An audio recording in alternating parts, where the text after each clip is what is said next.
Yes, indeed. Hey there, guys. Howie here. This is Thursday, the 4th of October. We're in the middle of the afternoon, and I'm checking in on my strategy.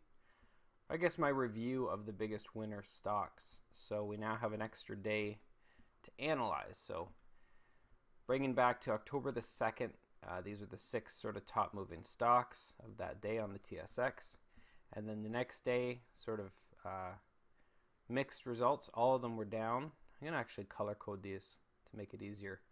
All of them but one basically had a losing day the day after their big move.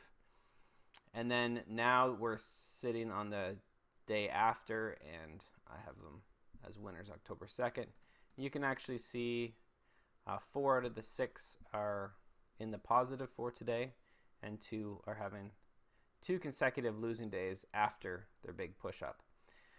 And then moving to October 3rd, which were the big winners for yesterday, these 6 stocks, all 6 of them, are down at least 0.25%, between 0.25% and 2.6%, which is interesting. So for both of these examples, the vast majority of stocks the day after having their biggest, being one of the biggest winners of the day, had some pullbacks. So maybe there's some opportunity for some shorting of stocks the day after they have a big up day as a method of the pullback. But we're still in the afternoon, so I'm going to wait till end of the business day today, 4 o'clock, and then I will review the final for today. But it's starting to give Well, me hey some there, gap. guys. It is now after market close, 5 o'clock on Thursday, the 4th of October.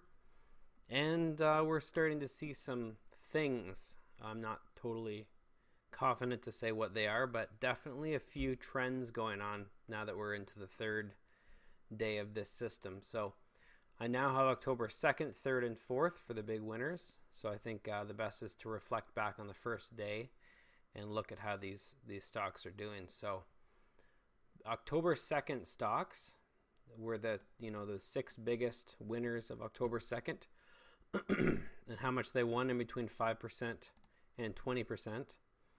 And then you see the day 2, which was yesterday. We determined they all were losers except for Maple Leaf Foods, which had a marginal win. And then now we get to the third day, and they're all winners for the day.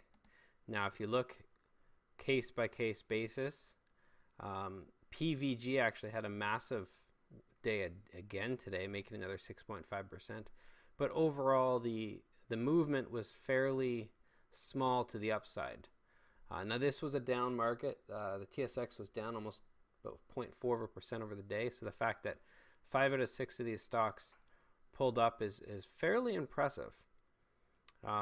So that is the October 2nd stocks. Now let's flip over to October 3rd stocks, and you can see across the board they're down. So these are the 6 biggest winners yesterday.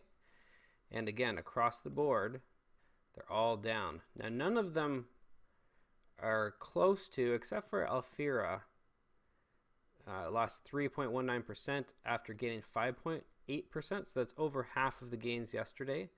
And then Aurora lost 3%, gained 5%. But overall, the losses aren't as significant as the gains, but they're actually more significant than yesterday's. And I think part of that is because the market was down today relative to yesterday. But you can see the trend I've noticed just right away, as you can just see by these numbers here, is we have 2, 4, 5, 6, 7, 8, 9, 10, 11 out of the 12 stocks the day after they had big moves to the upside. 11 out of 12 have had big, reasonable moves to the downside. So again, something to consider. Let's look at day 2 of these guys, one-on-one. So you have Weed, big winner yesterday.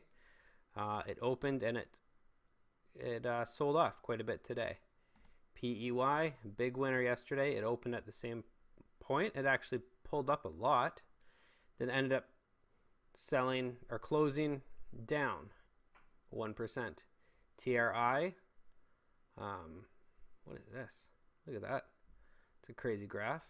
Let me pull this up to make sure that the TRI. Should be up 5.86% yesterday. This graph looks weird. I'm not sure about that. We'll skip over that one because I'm not quite sure. I'll have to research that. APH, again, made 5% yesterday. Lost a good chunk of it today. And then ACB, Aurora Cannabis, again, a big up move. One of the biggest in the market yesterday. Sold off today. And finally, VII, not a big loss. It's holding strong. So now for day 3, what I'd like to do is start comparing if there's any reference between how much they won or lost on day 2 and then how much they rebounded potentially on day 3. So for example, let's look at this guy. PVG won 5.6%, put a loss of 1.3%, and then another 6.25% the next day. This one, Kirkland Gold, won 7.9, only gave back 0.71, and then moved up 0.88.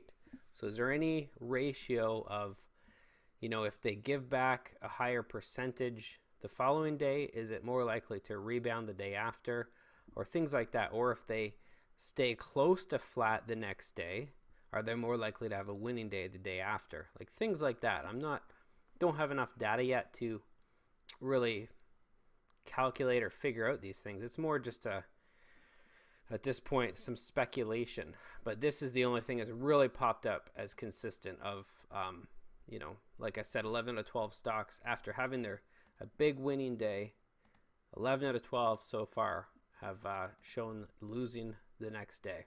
And the one that wasn't losing was Maple Leaf, that only made 0.25%. So even that wasn't a big move again. So finally, today there wasn't a lot of big winners. I just chose the top 3. We'll keep our eye on these ones. So PVG had a big day, which again is the one we've been watching for a few days.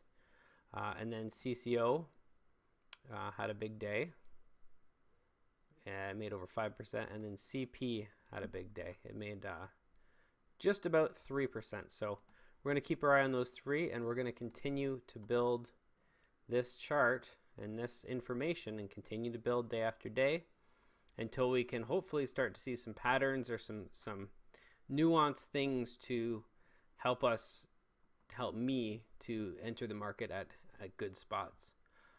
So that's it. That's all I got for today. I hope you enjoyed watching this video, and keep tuned in as I continue to work through some of my concepts as far as finding the right stocks and the right times to jump in.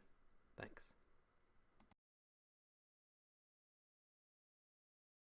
Yes, indeed.